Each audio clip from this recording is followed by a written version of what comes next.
and welcome to Laetitiana. Today I'm going to do a bit of a brief video on all of my foundation and concealer and powder love, hates, empties, ones I would rebuy.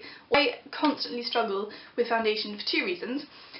I have a weird need when it comes to foundations. I either want something super long lasting, but at the same time I want something that doesn't completely cover my freckles and it's the heaviest thing in the entire world and you can't see any of them, because I actually do love my freckles and I think that's something I do want to show off, but it's really hard to find a foundation which lasts but isn't really heavy and really just completely looks like one white screen over my face.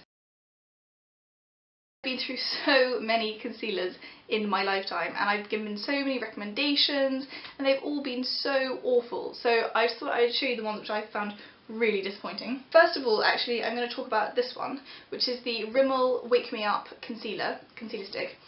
Everyone bangs on about this concealer and I cannot tell you how disappointed I was in it when I got it. I was so disappointed. I thought the price was really good. I thought Rimmel, okay, that's going to be really excellent. It's really not, and it doesn't last at all, and I find I've got freckles all over my face, under my eyes and everything, and they come through so quickly, which is fine because I like that, but it just also means that I can tell that the concealer's worn off, which is not something that I want. So and then actually, sorry, I found another Rimmel thing which is really good. So I don't like this Rimmel, but this Rimmel is so good. It's called the Rimmel Lasting Finish Concealer.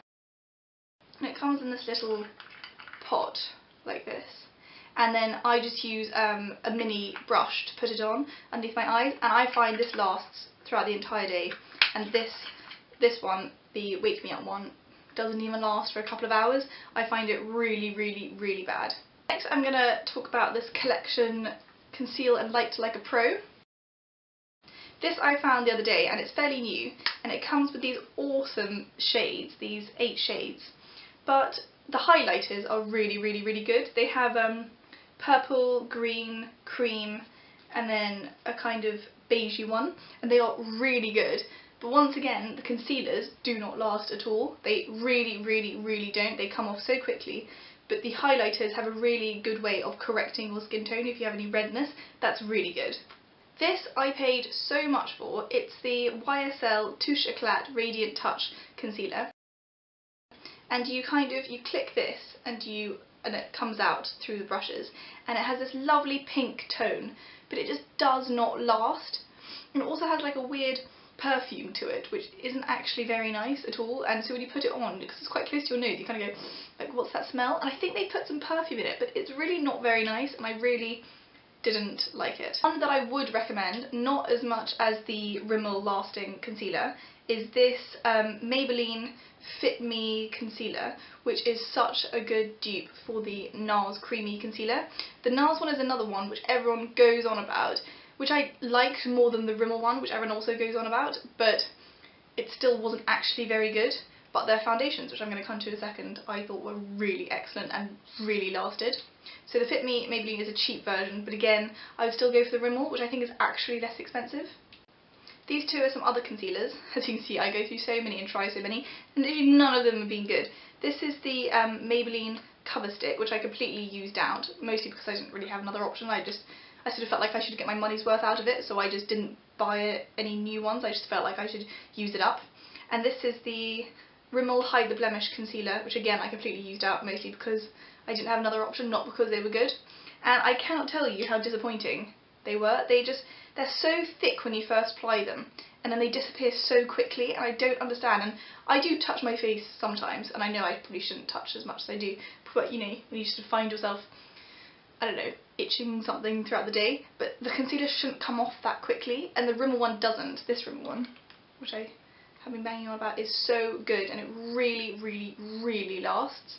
Whereas these old Rimmel ones are just so bad, but I still see them out in Boots or Superdrug, whatever. But honestly, this one is really good.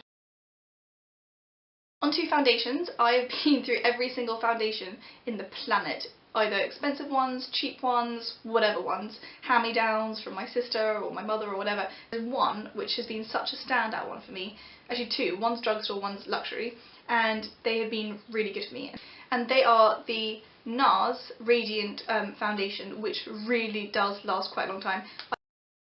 I have completely emptied this bottle. It's called the All Day Luminous Weightless Foundation, and it's really good. And I was actually applying this once on, I was on like a really long train journey somewhere. I feel like it was either the Eurostar or it was one of those really like long trains, and I had just woken up and I decided to do my makeup before I got off the train, and the woman opposite me sort of interrupted me as I was doing my makeup, and she was so sweet, and she said, I just have to ask you what foundation you're putting on, because your face has just suddenly become so much brighter and I can still see your freckles, which I thought was so sweet because that's what I always go for, but I always feel like no one else really gets the whole, why are you covering up your freckles? That's a question I always get asked, but it's really not intentional because I really like a nice base. Anyway, she was so impressed by this foundation that she'd watched me put on that I sort of gave her the recommendation. I told her the name of it and she went and bought it. She said, okay, I'm going to go buy this now.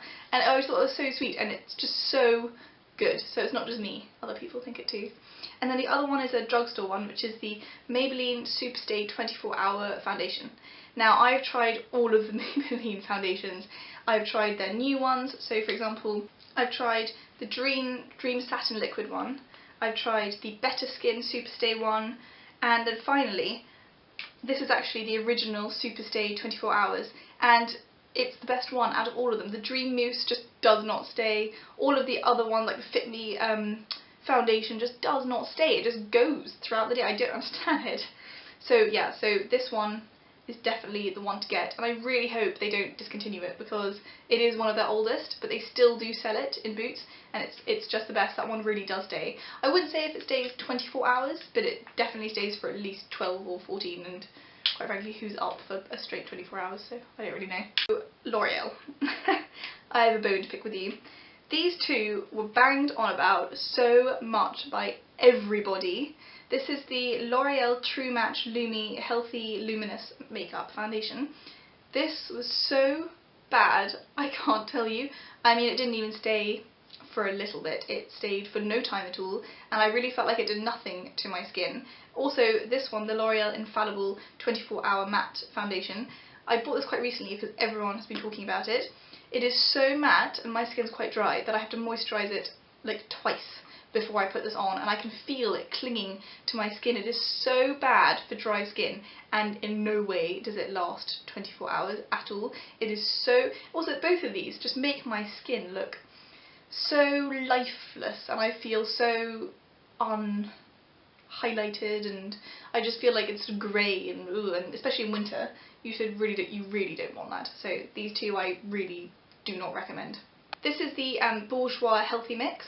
And again, I've heard everyone talk about this, and it actually smells really nice. It smells like, you know when you apply suntan lotion when you're on the beach, and there's that really lovely sort of smell you associate with summer? I think this has peach or something in it. Yeah, peach. And it's so bad. I mean, the smell is lovely. The peach is amazing. It smells so nice. But this is so bad. And as you can see, I have used it because I'm one of those people where even if I buy something that's bad, I will keep using it just because I don't want to waste my money. So I still use it, but I've been grudgingly using this and I have not enjoyed using it at all, so I really don't recommend this. Two more luxury foundations that I would sort of recommend. This is the Giorgio Armani Luminous Silk Foundation. I was really unimpressed. For the price, it was really not very good. The NARS one I'd really say is worth the price. The Giorgio Armani is so not worth it. It doesn't stay for as long as it says it does, and it's a perfectly nice foundation, but it doesn't do anything particularly spectacular. This really does. One other luxury one is the Chanel Vita Aqualuminaire. This is water-based, and it is really interesting. It's very, you don't feel like it's on your skin, so often I kept checking myself to see if it was still on, and it was. It's not a very heavy coverage one, so it's definitely one you wear if you want to look as though you're wearing no makeup, which for me I sometimes like and sometimes don't like. So I definitely have to be in the mood for it. It definitely does what it says, as in it's a sort of weightless, lightweight foundation, which I'm only sometimes in the mood for. So it is good if I want that, but it's also not good when I want full coverage. So don't use this if you want full coverage. The last thing I'm going to talk about are powders. And I have a love-hate relationship with powders because I often find that they make my face look very powdery. I find it quite difficult to find a powder which you can't tell is there, and it just sort of makes your foundation stick and just stay and be good. So I've got 3 here which I have been trying recently. This is first of all I'm going to do the Bobbi Brown one. I've completely used this up actually. It's almost translucent. As you can see, I've actually completely used it up. And it's number 7 white sheer finish pressed powder. I was actually quite unimpressed by this. I didn't really find that it did anything. It was supposed to be sort of translucent, you couldn't see it was there. I couldn't see it was there because it didn't do anything, and it really, like, I don't know where it went, but it wasn't on my skin. It sort of didn't sit, it was definitely not there, if that makes sense. It was translucent beyond being translucent. It was sort of missing altogether. I really didn't like that. This is the Bourjois Healthy Balance, which I actually did like. I actually really did like this. I felt it really brought together my skin and looked really pretty, and I would really recommend this. It still didn't wow me, but it definitely did what it said, and I liked that. But I'm still on the hunt for a very good powder. This is the Maybelline New Matte Maker. This is so matte, it's not even funny. I mean, it gets rid of all shine, but it strips you of everything. So it's really, really, really matte.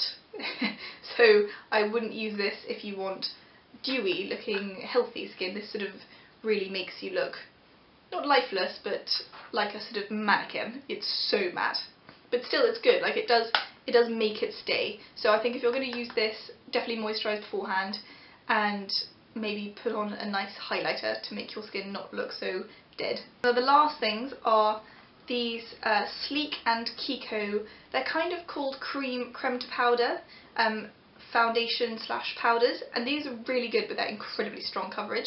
I would say the Kiko one is amazing, and the Sleek is just a really good budget version of this. So actually I would just go for this one, but I love Kiko, so I like to support them, so I do buy their stuff. But this is honestly exactly the same and a third of the price.